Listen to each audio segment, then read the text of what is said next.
위원장님께서는 직무를 행하실 때 사람에 충성해서 하십니까? 아니면 국민을 위해서 일하십니까? 국민을 위해서입니다. 대통령께서 실제 실무를 봐야 할 차장들의 임명을 거부하고 계신다. 그렇다면 그것을 임명권자의 어떤 의사로? 안녕하세요. 개혁신당 지지자들과 함께하는 유튜브 품위지켜입니다. 벌써 이 동탄의 기적이었던 22대 총선도 이제 2달이 지나가고 또 이 국회가 출범한 지도 한 달이 다 돼가고 있습니다. 네, 맞습니다. 현재 22대 국회는 이 상임위원회를 둘러싼 원구성 협상이 계속 결렬이 되면서 이 반쪽으로만 운영되고 있는 현실입니다. 선거 전에도 뭐 예상은 했습니다만 그 22대 국회가 최악의 국회가 될 것 같다.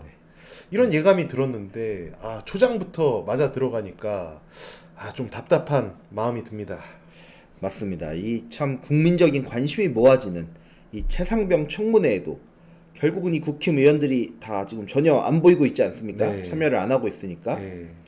물론 근데 이걸 또 국힘 탓만 하기에는 그 관례를 깨고 상임위원장을 다 독식하려고 하는 이 민주당의 욕심도 원인이 되고 있죠. 이러려고 180석 넘게 준 게 아닐 텐데요. 그쵸. 네. 어쨌든 이런 혼탁한 상황 속에서도 그래도 이 개혁신당 3명의 의원들은 뭐 의정 활동부터 방송까지 아주 큰 존재감을 보여주고 있습니다.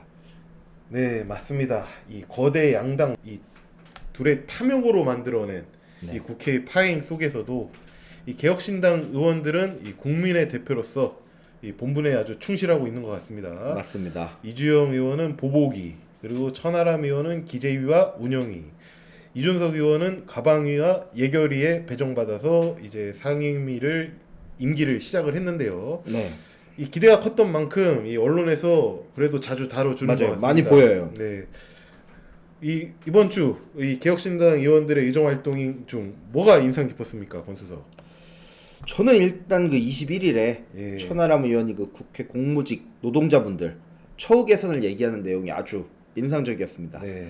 뭐 음지에서 고생하시는 분들 조명해 준 것도 좋고, 물론 이 주제가 뭐 목에 핏대 세우면서 싸울 문제는 아닙니다만 또 이제 물러나는 그 백재현 사무총장에게 리스펙을 표현하면서도 건의할 것 하는 모습이 되게 저희가 바라는 그 개혁신당 의원들에게 바라는 모습인 것 같아서 너무 보기가 좋았습니다. 네, 뿐만 아니라 이 천하람 의원은 그 국가인권위원회 업무보고 자리에서도 이 김용원 부위원장의 부적절한 그 기레기 발언에 대해서 이 사과를 받아내면서 이 우회적으로는 또 이재명 대표에 대한 비판을 동시에 하기도 했습니다. 맞습니다. 이 초선답지 않은 어떤 영리함, 스마트함이 돋보이는 장면이었습니다. 그쵸. 또 이주영 의원도 이게 의정 갈등이 전혀 진화되지 않고 계속 지속되고 있는 상황 속에서 곧 상임위 활동을 통해서 이 특유의 존재감을 발휘해주지 않을까, 이런 기대감도 들고 있습니다. 네. 그런데 이번 주 개혁신당 의원들이 속한 위원회 중 가장 화제가 되었던 것은 아무래도 가방위 아니었겠습니까? 개헌하자마자 이 법안들을 아주 쏟아내면서 혼자 달리고 있어요. 그쵸. 네. 6월 18일이죠. 네. 방송 3법이라고 하는 이 방송법, 방송문화진흥회법, 한국교육방송공사법 개정안, 이 세 가지가 있습니다. 네. 그리고 또 지금 뒤에 설명할 텐데 방송통신위원회법 개정안이 있어요. 네. 이 네 개를 일단 야당 단독으로 처리를 했습니다. 네. 이게 원래는 소위원회를 구성을 하고 시간을 두고 처리하는 게 정석인데, 현재 이제 과방위원장이죠. 이제 민주당 최민희 위원장은 어차피 국힘위원들이 지금 위원회 구성도 보이콧하고 파행 운영 되게 만들고 있으니까 이렇게 처리할 수밖에 없다라고 주장을 하면서 처리를 해버렸습니다. 그래도 저게 맞나? 저는 그쵸. 뭐 그런 생각이 드는데, 이렇게 민주당이 입법을 서두르는 것의 이면에는 8월에 있을 KBS, 네. 그리고 MBC의 상급 기관이죠, 방송문화진흥회, 이 그 양 기관의 그 이사진 교체에 이 대비를 하고자 하는 의도도 있을 것이고, 그쵸. 또 윤석열 대통령에게는 또 거부할 수밖에 없는 이 법안을 들이밀면서 대통령이 거부권을 남용한다, 이런 프레임을 씌우는 이 정치적 압박을 하려고 하고 있는 것으로 보입니다. 제 생각에는 이준석 의원도 네. 민주당의 이런 속내를 좀 어느 정도 알고 있기 때문에 좀 일이 되게끔 네. 처리를 하자, 이런 프레임 씌우기보다 네. 진짜 일이 되게 만들어보자 하는 그런 의미에서 네. 이 제2요구권 행사가 최대한 없게끔 네. 여당인 국민의힘이랑도 좀 수기를 거쳐가지고 처리를 하자라는 발언을 18일에 이미 한 바가 있습니다. 이 법안이 거부권, 제2요구권 행사 가능성을 최대한 낮은 형태로 저희가 협상해야 되는 것이 아닌가 그런 생각을 하고 있습니다. 그래서 다시 한번 국민의힘 의원들이 이런 저희 상임위의 절차에 협조할 것을 촉구하는 한편, 그리고 위원장께서도 이 법안이 빠르게 올라가는 것보다 어떻게 하면 제2요구권에 영향을 적게 받을 수 있는지 염두에 두고 앞으로의 의사일정을 진행해 주셨으면 하는 바람이 있습니다. 네. 언론에서도 많이 화제가 됐고, 네. 그쵸, 보도가 됐었죠. 네. 그런데 이제 최민희 위원장은 역시 저도 죄송하다라는 말만 남기고 의결을 해버렸죠. 간단히 이 방송 3법에 대해서 알아보자면 21대 국회에서도 본회의는 통과했으나 이 대통령의 거부권에 가로막힌 법안입니다. 주요 골자는 현재 9명에서 11명인 그 공영방송사인 KBS, MBC, EBS의 의사 수를 21명으로 늘리되 정치권 그 추천목을 5명으로 줄이고 네. 나머지 16명은 미디어 관련 학회, 직능 당체, 각 방송사 시청자위원회가 추천하게 하자. 뭐 이런 법안입니다. 네, 그리고 이 최고 의사 결정자인 사장은 네. 이 시민들의 추천을 거친 다음에 재적 이사들의 3분의 2 이상의 찬성으로 선출을 하자라는 네. 겁니다. 근데 현재 이제 보수 여당의 입장은 네. 이사 추천권을 이 학계랑 직능 단체로 확대를 하면 네. 이사진이 진보 인사로 채워질 가능성이 높다. 네. 그래서 이 좌파들이 방송을 장악할 수밖에 없다. 네. 하면서 이제 반대를 하고 있습니다. 네. 뭐 물론 왜 이런 주장을 하는지는 저희가 또 시민단체와 민주당이 얼마나 가까운지 지난 문재인 정권 때 많이 봤기 때문에 무슨 말인지는 알겠어요. 근데 어쨌든 이런 상황에서 네. 좀 재밌는 건 이준석 의원도 어쨌든 이 본회의에 법안을 올리는 것 자체에는 18일날 찬성을 했습니다. 네. 이준석 의원이 그 발의에 찬성을 한 이유는 뭐 저희는 알 수 없지만 그래도 이번 법안 발의가 좀 무의미하다고 생각하는 것은 확실한 것 같습니다. 그렇죠. 그렇게 볼 수 있는 인터뷰가 있었죠. 네, 그 인터뷰가 그 상임위 통과 후 공개된 그 전주 MBC와의 인터뷰였는데 이 인터뷰에서 그 여당의 임명권 행사를 네. 그 야당과 야당 주변의 시민단체의 임명권 행사로 막는 것이 과연 뭐가 다르냐? 그치. 두 개가 뭐가 다르냐? 뭐 이렇게 발언을 하기도 했고, 그리고 지금의 방송3법 법안은 거부권을 맞을 수밖에 없는 내용과 구조인데, 그쵸. 민주당이 과연 이러는 것은 과연 일이 되게 하려고 하는 것인가, 아니면 이 정치적 투쟁을 하고 있는 것인가 모르겠다.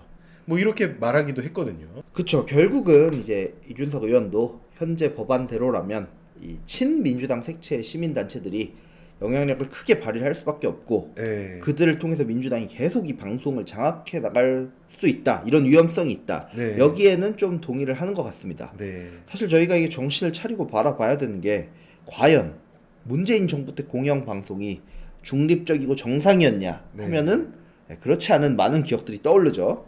아우 뭐 보기 힘든 장면 몇 가지 있네요. 그쵸. 네, 그래서 이준석 의원도 대안을 모색하고 있는 것으로 보입니다. 네. 그것은 바로 사장 임명 동의제인데요. 이 정책은 그 개혁신당 창당 초기 이 릴레이 정책 발표에서도 소개된 적이 있는 정책인데 그때 발표됐을 때가 아마 박민 KBS 사장이 임명됐을 때고 네. 그러면서 이렇게 타이밍 좋게 이렇게 발표된 정책이었습니다.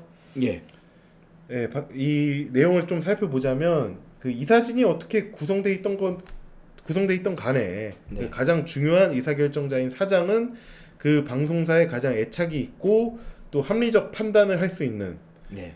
그 그룹이죠. 방송 노동자 그룹의 절대 다수의 동의를 받아야 선출될 수 있게 하자. 뭐 이런 것입니다. 이 방송 3법 개정 과정에서 꾸준히 이러한 임명 동의제를 제안해서 이 관철시키겠다는 것이 이제 이준석 의원의 의지인데 권수석은 어떻게 바라보십니까? 뭐 이제 아무리 공영 방송이라지만 방송의 제일 기본이 일단 흥미를 불러일으키는 거 아니겠습니까? 네. 근데 그러려면 일단 거기서 일하는 사람이 흥이 나서 일을 해야 되는데 그분들이 정말 사장을 뽑고 그분이 리더십을 가지고 일을 진행해 나간다면 저는 방송의 질이 올라갈 수 있다고 생각을 하거든요. 네. 그런 면에서 저는 이준석 의원의 대안이 일리가 있다고 생각을 합니다. 네, 정권이 뭐 몇 번이 바뀐다고 한들 방송사 직원들은 뭐 잘리거나 그만두지 않는 이상 그 자리를 계속 지키고 있지 않겠습니까? 그쵸. 네. 그러려면 이 방송사의 당장의 정치적 이해관계가 아니라 이 지속 가능성을 염두에 두고 지배 구조에 대한 의사결정을 할 것이란 말입니다. 네. 그러면 자연스럽게 이 방송사의 정치적 독립도 이루어질 수 있지 않나? 저는 이렇게 보고, 근데 또 이런 이론상으로는 그러한데 또 현실은 또 어떻게 다를지 좀 모르겠습니다. 어찌됐건 이준석 의원이 잘 가다듬어서 이 모든 소란의 이 궁극적 목표 아니겠습니까? 그쵸. 이 방송사의 정치적 독립 반드시 이뤄내기를 바랍니다. 자, 근데 또 이게 21일에 하이라이트가 되었던 또 장면이 하나가 있습니다. 네. 바로 이 이준석 의원이 김홍일 방송통신위원장에게 질의를 통해서 이제 몰아붙이는 장면이거든요. 네. 일단 간단하게 영상 보고 오시겠습니다. 위원장님께서는 직무를 행하실 때 사람에 충성해서 하십니까? 아니면 국민을 위해서 일하십니까? 국민을 위해서 일합니다. 의원님들께서 만들어주신다고 말씀하기에는 이미 국회에서는 추천목이 있었고 대통령께서 임명권을 최종적으로 행사하지 않으셨습니다. 그리고 위원장께서는 저는 요청했습니다라는 말을 반복하고 계신 것으로 보이는데 만약 비슷한 상황에서 뭐 위원장께서는 검찰 공무원으로 오래 일하셨으니까 만약에 위원장께서 중요한 검찰직이 예를 들어 중앙지검장에 보임되셨는데 대통령께서 실제 실무를 봐야 할 차장들의 임명을 거부하고 계신다. 그렇다면 그것을 임명권자의 어떤 의사로 받아들이시겠습니까? 일하라는 의사입니까? 나가라는 의사입니까? 예, 그러면 여기서 한 가지 또 질문 드리겠습니다. 실제로 대통령께서 예전에 저희 존경하는 최민희 위원장을 국회에서 지명했음에도 불구하고 임명 절차를 지키지 않으신 것, 이것은 사실 대통령께서 뭐 거부권 정치도 하고 계시지만은 지금 과거 모 정당에서 있었던 도장론과 비슷한 행동을 하신 게 아니냐라는 평가가 있습니다. 실제로 도장 찍는 권한, 그 미약한 권한을 바탕으로 해가지고 국정을 마비시키는 행동을 하고 있다고 생각하는데 대통령께서 옥새 들고 나르시하고 계시다. 동의하십니까? 동의하지 않습니다. 자, 지금 여기서 방통위가 2명이라고 하는 이유가 총이 상임위원회가 5명으로 구성이 돼야 되거든요. 네. 근데 지금 현재는 이 위원장하고 이 위원장 대통령이 지명한 거죠. 네. 그 대통령이 지명한 상임위원, 이 둘이서 돌아가고 있습니다. 원래는 국회 교섭단체 추천을 받아서 3명을 더 임명을 해야 돼요. 근데 2023년 3월에 최민희 의원, 앞서 들었던 이제 과방위의 지금 현재 위원장이시죠. 네, 이게 또 어떤 운명의 장난입니까 이게? 그리고 왠지 이런 걸 다시 떠올리게 하려고 네. 위원장을 로 만든 것 같기도 해요. 민주당에서. 아, 그죠. 어쨌든 네. 이 최민희 의원을 그 당시에 방통위원에 임명했는데 네. 거부를 했어요. 음. 뭐 법적인 어떤 문제가 있다면서. 네. 그 거부한 이후에 쭉 세 자리는 공석으로 놔둔 채 지금 안건들을 이 대통령이 지명한 위원장하고 방통위원 두 분이서 지금 처리를 다 하고 있습니다. 네, 그래서 현재 야권은 이 방송 3법과 함께 그쵸. 방송통신위원회 설치 및 운영에 관한 법률도 개정을 하려고 하고 있는 것입니다. 맞습니다. 네, 방통위법 개정안의 골자는 방통위 회의 개의에 필요한 최소 출석 인원을 4명 혹은 5명으로 강화하고자 하는 것인데요. 만약에 개의 정족수가 4명이 된다면은 현재 같은 2인 체제로는 방송통신위원회가 전혀 운영이 될 수 없는 그런 상황이 되는 거죠. 그쵸. 근데 이렇게 2명이서 무슨 일을 처리했나 한번 봤더니 예. 이 YTN 민영화 승인 같은 어떤 이런 굵직한 사안들도 정말 두 분이서 처리를 했더라고요. 예. 근데 이게 좀 우려가 드는 게 이것도 뭐 국민의힘 지지자분들은 뭐 잘했네라고 생각하실 수도 있지만 그렇게 생각할 문제가 아닌 게 만약에 정권이 바뀌고 민주당에서도 똑같이 이렇게 처리를 할 수도 있는 겁니다. 예. 그러면 정말 우리나라 방송은 이제 그냥 정치권의 입맛에 맞게 돌아갈 수 있는 그런 위험성이 좀 커진다고 생각을 해요. 그래서 김홍일 위원장을 꼼짝 못하게 만드는 어떤 이 이준석 위원의 질의를 보면서 통쾌하기는 했습니다만은 그래도 가장 중요한 거는 이 하루라도 빠른 네. 이 방송통신위원회의 정상화 아닌가 이런 생각을 해봅니다. 맞죠. 사실 좀 다른 얘기일 수도 있지만 요즘과 같이 정보가 널려 있는 시대에서 어쨌든 우리가 공영방송 하면은 예. 좀 기대하는 게 있잖아요. 네. 좀 정보의 홍수 속에서 그래도 신뢰할 수 있는 채널이다.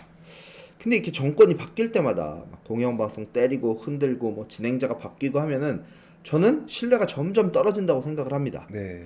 저는 뭐 우리나라 뭐 기레기니 애완견이니 하지만 네. 저 우리나라 소신 있는 언론인들 많다고 생각을 해요. 이런 분들이 정말 자유롭게 의견 개진하고 시청자들도 정말 신뢰할 만한 분들 거를 소비해 주면은 자연스럽게 좀 공정한 언론이 될 것 같은데 이 공정한 언론이란 걸 핑계로 자꾸 네. 이제 어떻게 방송을 잘 통제할지 고민하는 게 좀 느껴져서 이 논란 자체가 좀 안타깝게 느껴집니다. 아, 그럼 정쟁의 도구로 전락한 이 감독기관 방통위 폐지가 답이다. 뭐 이런 거 이렇게 들리는데 뭐 맞습니까? 근데 이제 네. 또 너무 풀어줄 순 없죠. 공영 방송이니까. 네. 감독을 하는 최소한의 위원회는 있어야 되는데 네. 약간 이 뭐 어떤 민주당이 내놓은 이 보완책이라는 막 어디 추천 몇 명, 시민단체 추천 몇 명 이게 완벽하게 중립을 지킨다는 보장이 없어서 오히려 네. 정권 바뀔 때마다 시끄럽게 악용될 소지만 추가되는 게 아닐까 하는 우려가 듭니다. 어쨌든 뭐 저희 개혁신당 그리고 이준석 의원 누구보다 정말 자유라는 가치를 소중하게 여기고 예. 정말 참신한 대안 많이 만들 수 있는 분들이잖아요. 네. 좀 좋은 대안을 가져왔으면 좋겠습니다. 네, 맞습니다. 이준석 의원은 그 국민의힘 당대표 시절에 그 문재인 정부의 카카오톡 검열에 그 앞장서서 반대하기도 했고 그렇죠. 또 북한 방송마저도 허용할 수 있어야 한다는 주장을 하는 그쵸. 등 이 방송과 통신의 자유라는 가치를 지키는 데 있어서는 이 정치적 이해의 득실을 따지지 않고 이렇게 발언하는 맞습니다. 그런 용기 있는 모습 많이 보여주지 않았습니까? 근데 이번 상임 임기 동안에 이 방통위의 정상화를 넘어서 네. 이 국민 대다수가 이 방송통신 서비스의 소비자인 이 상황에서 네. 이 소비자 편익 증진에도 앞장서주기를 이 지지자의 한 사람으로서 바라봅니다. 네, 이 허은하 당대표가 21대 때 이제 과방위 소속이었더라고요. 선배네요. 그쵸. 네. 그래서 얼마 전에 이 미디어 오늘과의 인터뷰에서 이준석식 방송 3법 수정안을 좀 만들어줬으면 좋겠다 기대한다 했는데 저도 100% 동의합니다. 네. 이렇게 양당이 서로 이제 지리하게 자기 이익 놓고 싸운 동안 약간 이준석 의원이 좀 새롭게 대안을 좀 제시해주는 어떤 그런 정치와 정책의 상상력 이런 걸 보태주기를 좀 기대를 합니다. 네, 뿐만 아니라 지금은 또 방송에만 치중되어 있지만 맞습니다. 과방위는 엄연히 플레이 및 과학, 기술, 정보, 방송통신위원회이기도 합니다. 그쵸. 과학기술 분야 또한 이준석 대표가 활약할 수 있는 아주 좋은 무대 아니겠습니까? 상임위에서의 활약이 이번으로 그치지 않고 지속될 거라는 어떤 기대감이 들기도 합니다. 지금까지 개혁신당 의원들의 언터처블한 의정활동을 응원하는 품위지켜의 김선수 권수석이었습니다. 감사합니다.